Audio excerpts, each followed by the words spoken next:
इस वीडियो में हम एक तजुर्बा करेंगे और देखेंगे कि एक मसनूई मकनातीस बनाते हुए हम जब एक कुदरती मकनातीस से उसकी रगड़ाई करते हैं तो रगड़ाई की समझ से क्या फ़र्क पड़ता है। ये इस मैग्नेट के साउथ पोल से हम इस धाती सुई को रगड़ते हैं, इस कागज़ की जो हमने निशानी लगाई है उसकी मुखालिफ समत में।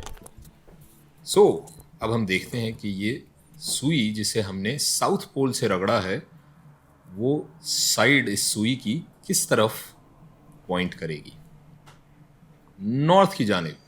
चूंकि हमने इस साइड को साउथ पोल से रगड़ा था तो वो इसका साउथ पोल बना सुई का, और मुखालिफ कुतुब एक दूसरे को अट्रैक्ट करते हैं, ये हम जानते हैं।